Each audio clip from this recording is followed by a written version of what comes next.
There is no creator. There is only darkness, and life flows from nothingness, chaos, and order. First in nothingness, then in chaos, then in order. God is conscious of order, while chaos and nothingness are essentially barely conscious things. A bit like when we close our eyes and no longer distinguish anything. Certainly, it is saved in the cognitive memory of man under his cerebellum, but this is erased upon waking and can reappear at bedtime. Nothingness would be the unconscious, chaos would be the subconscious, and order would be consciousness, in the order of awakening. But chaos and nothingness can subjugate each other. For in deep sleep, there is the state of semi-awakening and the state of semi-consciousness.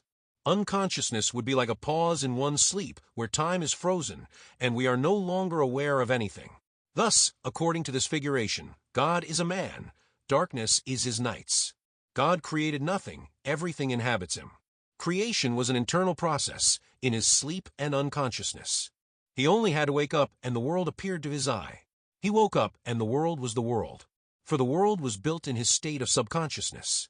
Subconsciousness, in its psychological context, refers to the state of consciousness where thoughts, sensations, emotions, and memories are present without the person having a direct and clear awareness of them.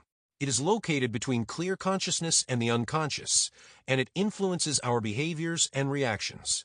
It is an intermediate zone between waking and unconsciousness.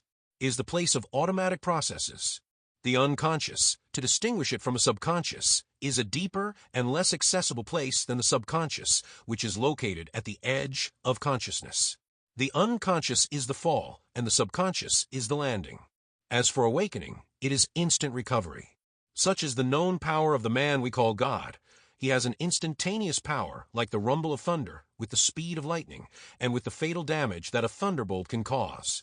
So in itself, the Trinity is man's consciousness, then his subconscious, and then his unconscious. God is a man.